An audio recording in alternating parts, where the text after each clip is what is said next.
Hello students and welcome back to channel Siraj Sheikh degree study. आज vertical statement का lecture number 2 है जिसमें हम कवर करेंगे vertical statement of balance. Start करेंगे आज का क्लास।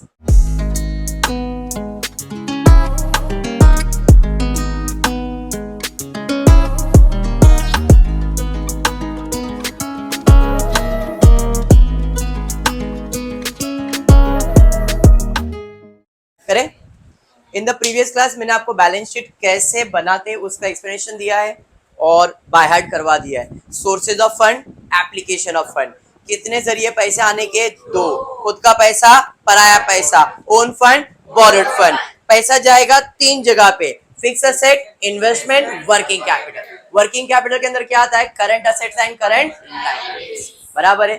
तो जब भी आपको क्वेश्चन आएगा तो देखना है क्वेश्चन में पूछा क्या गया है। The following balances appeared in the books of Mr. Kadu and Brothers on 31st March 2017. You are required to prepare balance sheet in a form of suitable of financial analysis. मतलब अपने को क्या prepare करना है? Balance sheet. कौन से form में? Vertical form में। ठीक है, तो पहला काम करेंगे, मार्किंग करेंगे कि कौन सा चीज कौन से हेड में जाने वाला है। जैसे सबसे पहला है कैश एट बैंक। पैसा का रोलिंग तो चलते रहता है, आज 1000 है, कल 2000 होगा, कोई 500 हो जाएगा। मतलब ये अपना कौन सा असेट है? करंट असेट्स है। पैसा इज योर असेट बट इसे हम लोग करंट असेट कहते हैं। तो भाई ये मेरे चले जाएगा करंट असेट में, सी है। लैंड एंड बिल्डिंग क्या है? Fix asset. और कौन सा नेचर है इसका? Tangible assets. बराबर। उसके बाद प्रीपेड एक्सपेंसेस, करंट असेट। और आपको याद हो तो मैंने बताया ये होता है नॉन क्विक असेट। अगर नहीं तो याद रखना, दो असेट होते हैं नॉन क्विक। पहला है प्रीपेड एक्सपेंस और दूसरा है स्टॉक। ये दोनों चीज आपके लिए non quick asset. What is non quick asset? ये जल्द से जल्द पैसा नहीं मिलेगा भाई। स्टॉक पड़ा है, आज बिकेगा, कल बिकेगा, परसों कब बिकेगा पता नहीं। तो करंट असेट के अंदर टाइप होता है क्विक और नॉन क्विक। एक जिसको फट से पैसा, भाई घड़ी पड़ा हुआ है, बेचा, पैसा कमा लिया। कैश है, अरे कैश का रोकड़ा तो मिल ही गया। समझ में आया क्या? डेटर्स है, भाई पैसा दीजिए, फटफट मिल जाएगा। बट प्रीपेड एक्सपेंसेस या स्टॉक, ये हमारा कौन सा असेट होता है? नॉन क्विक असेट्स होता है। क्लियर है क्या? समझ में आया? वैसे लाइबिलिटीज में एक होता है बैंक ओडी। ये आपका कौन सा लाइबिलिटीज है? Non quick liabilities. एक ही है नॉन क्विक लाइबिलिटीज, बाकी सारे current liabilities is your quick liabilities. Clear? समझा? मैं फिर से कहता हूं, मैंने क्या कहा? मैंने कहा करंट असेट में दो टाइप के करंट असेट होते हैं। वैसे करंट लाइबिलिटीज में भी दो टाइप के लाइबिलिटीज। करंट असेट में quick current asset, non quick current asset. इधर दो, quick liabilities, non quick liabilities. अब क्विक असेट्स के सिर्फ दो ही चीज है, सॉरी नॉन क्विक के, प्रीपेड और स्टॉक। और नॉन क्विक लाइबिलिटीज में कौन है? Bank overdraft. ये याद रखना है। बाकी जितने भी करंट असेट है सब क्विक होता है, इन दोनों को छोड़ के, प्रीपेड और स्टॉक को। जितने भी लाइबिलिटीज है सब क्विक लाइबिलिटीज होता है, खाली एक को छोड़ के, वो है बैंक ओवरड्राफ्ट। समझ में आ गया? याद रहेगा। चलिए फिर ठीक है, स्टार्ट करेंगे अभी मार्किंग करने के लिए। तो पहला तो मार्किंग मैंने कर लिया था। प्रीपेड एक्सपेंसेस करंट असेट तो है बट इसे हम लोग कहते हैं non quick asset. Stock current asset तो है but non quick asset. Clear? उसके बाद है trade creditors, current liabilities.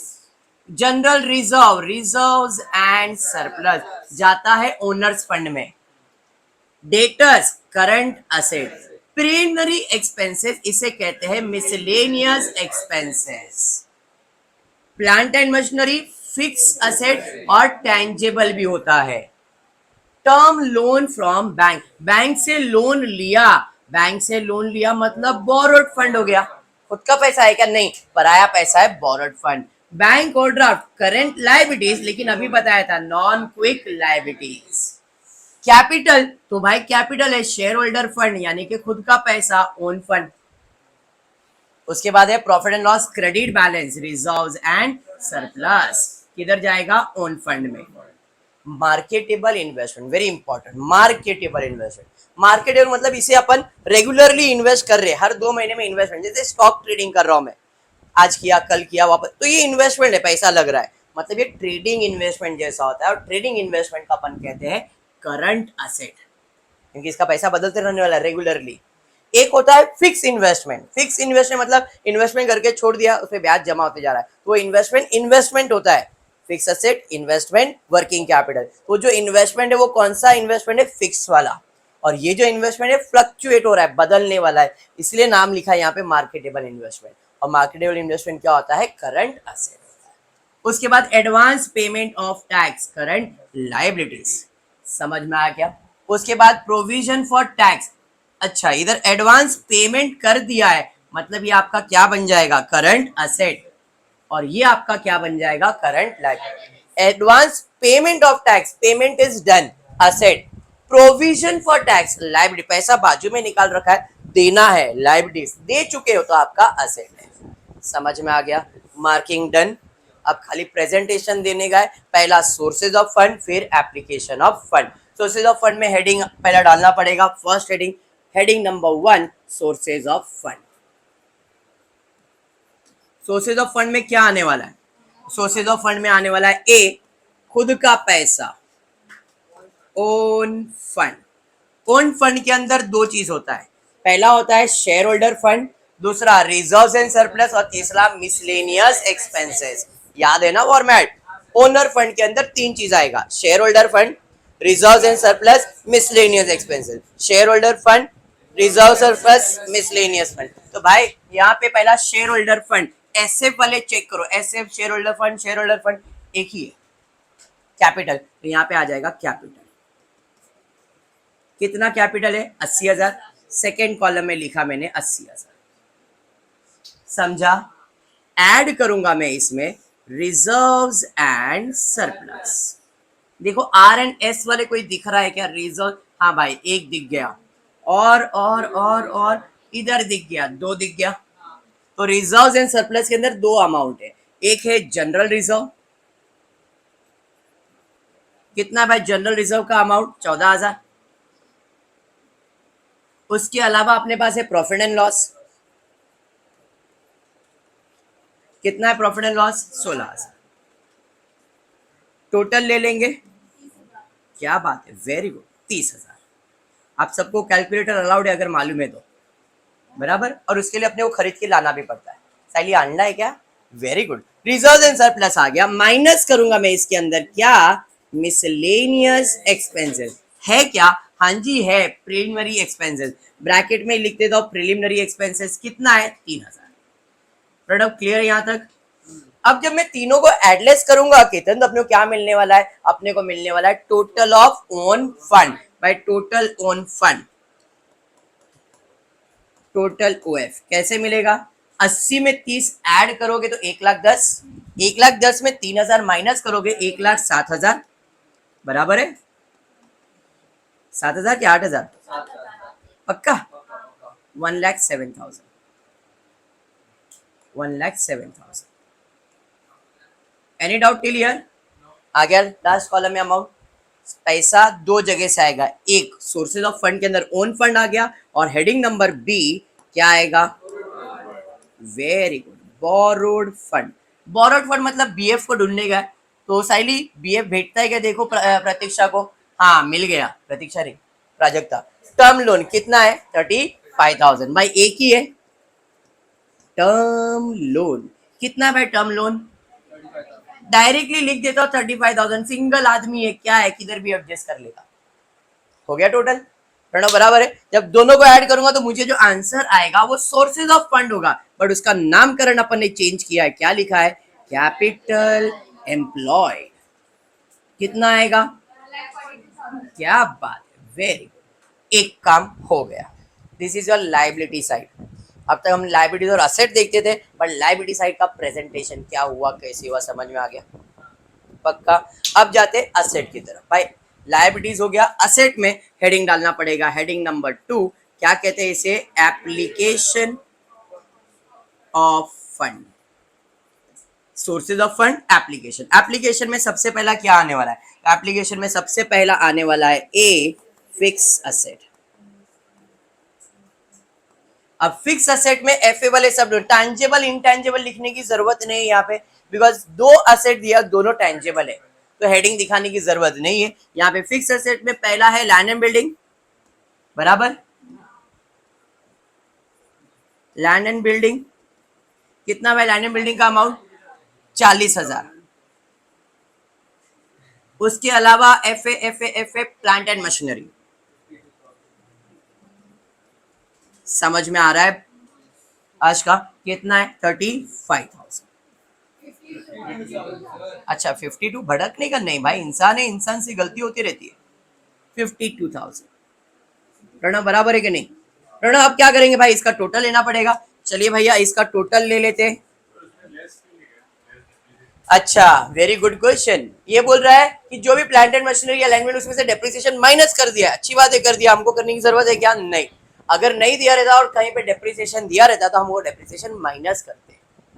Asset में से डेप्रिसिएशन माइनस करना पड़ता है। अगर प्रोविजन फॉर डेप्रिसिएशन बोला रहता तो जो भी फिक्स असेट और टैंजिबल उसमें से डेप्रिसिएशन माइनस करते। प्रीवियस क्लास में सम हुआ है। ठीक है, चलिए कोई नहीं, अभी कुछ नहीं। अभी इसका टोटल ले लेते, कितना आएगा? 92,000। चले जाएगा लास्ट कॉलम में 92,000। समझ में आ गया ये? चलिए उसके बाद इन्वेस्टमेंट, हेडिंग नंबर 2 इन्वेस्टमेंट है क्या? नहीं, फिक्स इन्वेस्टमेंट नहीं है, मार्केटेबल इन्वेस्टमेंट है। अगर फिक्स इन्वेस्टमेंट होता तो इन्वेस्टमेंट के हेडिंग में आ जाता। समझाइए आपको? तो भाई इन्वेस्टमेंट तो नहीं है। आगे बढ़ते उसके बाद तीसरा हेडिंग आएगा वर्किंग कैपिटल। अब ऐसा नाम का कोई प्राणी आपको मिलेगा नहीं, ये अपने को सॉल्व करना पड़ेगा।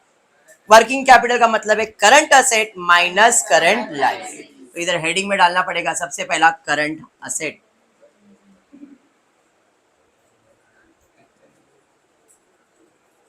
Current assets. अब करंट असेट के अंदर भी अपने को दिखाना पड़ेगा quick assets and non quick asset. पहले सारे क्विक लिख लेते भाई। Quick asset, cash quick asset होता है भाई, ये तो नॉन क्विक, ये नॉन क्विक है। डेटर्स और कुछ हाँ, marketable investment and advance payment. तो अपने पास करंट असेट में 1 2 3 4 चीज है, तो चारों यहाँ पे लिखने पड़ेंगे। क्विक असेट के अंदर सबसे पहला क्या है? कैश। कैश एट बैंक, कितना भाई कैश एट बैंक? 6,000 रुपए। इनर कॉलम में लिख रहा हूं 6,000। उसके बाद है डेटर्स। डेटर्स कितना है? डेटर्स 18,000। उसके बाद क्या है? डेटर्स के बाद मार्केटेबल इन्वेस्टमेंट। कितना मार्केटेबल इन्वेस्टमेंट? उसके बाद advance payment of tax. Advance tax कितना है? 18,000। जैसे ही सबको ऐड करूंगा तो जो अमाउंट आएगा वो किस चीज का अमाउंट होगा भाई? बोलो। Total quick asset, current asset नहीं है, टोटल क्विक असेट है। क्विक असेट का टोटल ले लो, कितना आ रहा है? Very good, 52,000। ये चले जाएगा आपके फर्स्ट कॉलम में 52,000। ठीक है, यहां पे हेडिंग डाल देता हूं नॉन क्विक असेट्स। अब नॉन क्विक असेट में क्या क्या है भाई? प्रीपेड और स्टॉक दोनों दिया है। यहां पे आएगा प्रीपेड एक्सपेंसेस और दूसरा है स्टॉक। प्रीपेड एक्सपेंसेस कितना दिया है? 10,000। और स्टॉक कितना दिया है? 30,000। टोटल ले लेंगे 40,000। टोटल हो गया 40,000। अब मेरे पास फर्स्ट कॉलम में 52,000 है और 40 है। जब मैं दोनों को ऐड करूंगा तो मुझे मिलेगा टोटल सी ए करंट असेट 92,000। आउटर कॉलम में चले जाएगा 92,000। तो आपके पास करंट असेट का टोटल आ गया। अब हमको फाइंड करना है करंट लायबिलिटीज। चलिए हेडिंग डाल देता हूं करंट लायबिलिटीज। करंट लायबिलिटीज के अंदर सबसे पहला आएगा क्या? Quick liabilities. तो क्विक लायबिलिटीज देखते हैं। क्विक लायबिलिटीज क्रेडिटर्स है एक, फिर quick liabilities provision for tax, दो ही है। तो भाई यहाँ पे आ जाएगा, पहला है क्रेडिटर्स। कितना है क्रेडिटर्स का अमाउंट? 8,000। 8,000 है ना? उसके बाद है क्रेडिटर्स के साथ प्रोविजन फॉर टैक्स। कितना है प्रोविजन फॉर टैक्स? 16,000। इसका टोटल ले लेंगे 24,000, आउटर कॉलम में 24,000। अब हेडिंग नंबर 2 आ जाएगा सोनाली, कौन सा आएगा? Non quick liabilities. Non quick liabilities, non quick liabilities में एक ही है, बैंक ओवरड्राफ्ट। बैंक ओडी कितना है? 18,000। डायरेक्टली मैं आउटर कॉलम में डाल देता हूं। अरे समझा? दोनों को ऐड करूंगा तो मुझे जो आंसर आएगा वो आएगा टोटल क्या? Current liabilities 42,000, 42,000। बट माइनस करना पड़ेगा क्योंकि current asset minus current liabilities तो वर्किंग कैपिटल आएगा। तो यहां पे अपने को वर्किंग कैपिटल फाइंड करना था, तो वर्किंग कैपिटल कितना आएगा? 50,000। आउटर कॉलम में चला गया 50,000। अब देखो असेट में तीन अमाउंट होने चाहिए, fix asset, investment, working capital. Investment तो था ही नहीं भाई, इन्वेस्टमेंट था ही नहीं डैश। 92 प्लस 50 करो कितना आ रहा है देखो, 92,000 प्लस 52, 1,42,000 आ रहा है। चलिए इसी को कहते हैं कैपिटल एम्प्लॉयड। 1,42,000 हो गया बैलेंस शीट टैली। समझा सम? पक्का है? फॉर्मेट अगर लर्न है तो भाई टॉपिक सिंपल है, और ये टॉपिक के साथ 4 टॉपिक, सॉरी 5 टॉपिक कनेक्टेड है, मैंने बताया। ये टॉपिक के साथ आपको 5 लेसन होने वाले, तो लेसन इंपॉर्टेंट है। चाहे आप बीबीआई कर रहे हो, चाहे आप बीएमएस कर रहे हो, चाहे आप बीकॉम कर रहे हो, सबको ये आने वाला कंपलसरी है। ठीक है? पक्का? चलिए बढ़ते हैं और एक क्वेश्चन की तरफ, देखते हैं और एक क्वेश्चन सॉल्व करें। अभी आपको बैलेंस शीट के फॉर्मेट में दिया है, लायबिलिटीज असेट ऑलरेडी दिया गया है, तो ज्यादा दिल पे लेना नहीं है। सबसे पहला काम है मार्किंग करेंगे। बिल्स पेबल क्या है? Current. Creditors current liabilities. Debentures borrowed fund. Reserve reserves and surplus own fund में जाएगा। Equity capital share holder fund owner's fund में जाएगा। Preference share share holder fund owner's fund में जाएगा। Marking clear? फिक्स असेट तो fix asset ही है। Debtors current asset, bank balance current asset, inventories current asset, non quick asset. Inventory stock का मतलब inventory, दूसरा नाम घर का नाम इन्वेंट्री है, बाहर का नाम स्टॉक है, लेकिन घर पे इन्वेंट्री बुलाते। बात तो एक ही है। समझ में आ गया? चलिए मार्किंग डन। स्टार्ट करेंगे पहला सोर्सेज ऑफ फंड हेडिंग डाल के। तो भाई फर्स्ट हेडिंग क्या आएगा? Sources of fund. क्या है सोर्सेज ऑफ फंड में पहला? Very good, own fund. Own fund में पहला क्या आने वाला है? क्या बात है, 1 आएगा। Share holder fund. Share holder fund में 2 है, इक्विटी और प्रेफरेंस। यहां पे आएगा equity share capital, preference share capital. इस क्वेश्चन में वही बोला, rearrange the following balance sheet of Sundar in vertical format. Vertical format ही कर रहे हैं आप। चलिए इक्विटी शेयर्स कितना है भाई? 50,000। ये कितना है? 50,000। टोटल करेंगे, टोटल ऑफ एसएफ 1 लाख। कौन से कॉलम में चले जाएगा? सेकेंड कॉलम में 1 लाख। अरे समझा? हेडिंग नंबर 2 आ जाएगा। क्या आएगा हेडिंग नंबर 2? बोलो। Add reserves and surplus. अकेला सिंगल है भाई, किधर भी एडजस्ट हो जाएगा। 50,000। सही जा रहे? उसके बाद तीसरा है मिसलेनियस एक्सपेंसेस। इल्ले किधर भी नहीं है, डैश। सही है? आता क्या? जोपने का नहीं, एड लेस करके टोटल निकालने का। तो भाई इसका टोटल ओन फंड काटने का 1.5 लाख रुपया आएगा रे। आउटर कॉलम में चला गया 1.5 लाख। ओन फंड भेटला। आता क्या है साइली? बॉरोड फंड बी है, तुम लोग भूल जाता है। बी प्राजक्ता को याद रखो, सब याद होएगा। बॉरोड फंड दिया है क्या प्राजक्ता? बॉरोड फंड बीएफ दिया है। कौन है? डिबेंचर। अकेला है भाई साहब, किधर भी एडजस्ट कर दो। लाख रुपया लास्ट कॉलम में डायरेक्टली एडजस्ट कर दिया। अभी क्या टोटल घेनेगा? Total capital employed. मैं रफ लिख रहा हूं बट आपको समझ में आना चाहिए। 2,50,000। बात समझ में आ गया? Liabilities done. असेट पे जाएंगे। असेट का हेडिंग क्या आने वाला है? असेट का हेडिंग आने वाला है क्या? Application of fund. चलिए, एप्लीकेशन ऑफ फंड में पहला क्या है? क्या बात है, ये भी सिंगल है, देख लो, अकेला है। डायरेक्टली लिख देंगे कितना अमाउंट है भाई फिक्स असेट का? Fix asset 1,25,000। उसके बाद हेडिंग नंबर 2 क्या आने वाला है? इन्वेस्टमेंट है क्या? डैश। तीसरा हेडिंग क्या है? Working capital. क्या वर्किंग कैपिटल दिया है? फाइंड करना पड़ता है। कैसे? करंट असेट्स और करंट लायबिलिटीज। तो इसमें फर्स्ट करंट करंट असेट में पहला टाइप कौन सा आएगा? Quick assets. चलिए देखते हैं, करंट असेट तो इधर ही मिलेगा, क्विक असेट में दो ही है और एक नॉन क्विक है। तो भाई यहाँ पे आ जाएगा क्विक असेट के अंदर सबसे पहला है डेटर्स। कितना डेटर्स का अमाउंट? 50,000।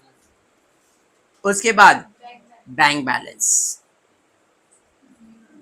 कितना बैंक बैलेंस? 25,000। टोटल ले लेंगे 75,000, 75,000। ये हो गया क्विक। अभी हम निकालेंगे non quick. Non quick assets. Non quick में बिचारा अकेला है इन्वेंट्रीज। कितना इन्वेंट्रीज? 1,25,000। दोनों को ऐड करेंगे तो अपने को जो मिल जाएगा टोटल सीए करंट असेट कितना आ जाएगा? 2 लाख। चले जाएगा सेकेंड कॉलम में 2 लाख। समझाइए? हाँ पक्का। इधर आ जाता हूं मैं, हेडिंग डालता हूं करंट लायबिलिटीज। करंट लायबिलिटीज में पहला आएगा क्या? Very good, quick liabilities. देखो क्विक लायबिलिटीज, इधर क्विक लायबिलिटीज ही दिया है, नॉन क्विक दिया ही नहीं है, तो हेडिंग लिखने की जरूरत है क्या? अभी इतना तो प्रेजेंस ऑफ माइंड रखना पड़ेगा, बराबर है? तो भाई अपने पास सिर्फ और सिर्फ क्विक लायबिलिटीज है, तो करंट लायबिलिटीज का हेडिंग डाल देता हूं और इसके अंदर लिख लेता हूं बिल्स पेएबल और क्रेडिटर्स। बिल्स पेबल का अमाउंट 25 और इसका 50, भाई 25,000, 50,000। टोटल सीएल कितना? 75,000। अब current asset minus current liabilities, तो अपने को क्या मिल जाएगा भाई? Working capital. यहाँ पे वर्किंग कैपिटल 1,25,000 बराबर है। हाँ बोलो, कुछ बोलने का तो बोलो भाई। क्या हो गया? 1,25,000। डन है यहाँ तक? पक्का? अब क्या? 1,25,000, 1,25,000 टोटल कितना हुआ? 2.5 लाख। आ गया कैपिटल एम्प्लॉयड। समझा? इधर टोटल कैपिटल एम्प्लॉयड कितना? 2,50,000। बैलेंस शीट टैली कैसे होता है समझ में आया क्या? फॉर्मेट क्लियर है सबको? 100%। दो सम लेने का रीजन ये था कि आज बैलेंस शीट खत्म कर रहा हूँ और कल प्रॉफिट एंड लॉस, मतलब next lecture upon profit and loss चालू करें। बैलेंस शीट का लेक्चर मैंने रिकॉर्ड 2 ही किया है, बट आप लोगों को सब मैंने ज्यादा पढ़ा दिया है, जहां तक मुझे ध्यान में 3 लेक्चर्स हो गए, बराबर है? तो अभी ऐसा नहीं कि बैलेंस शीट खत्म हो गया है, आपको फॉर्मेट समझ में आ गया है। प्रॉफिट एंड लॉस का भी फॉर्मेट समझाऊंगा एंड देन पूरा सम वापस आने वाला है, जिससे balance sheet profit and loss दोनों दिया रहेगा, तो अपने को सॉल्व करना है। क्लियर है क्या? पक्का? चलिए आज के लिए इतना ही करते हो। वीडियो पसंद आए तो प्लीज वीडियो को लाइक कर देना, फ्रेंड्स ग्रुप में शेयर करना, चैनल को सब्सक्राइब करना। Thank you for watching the video.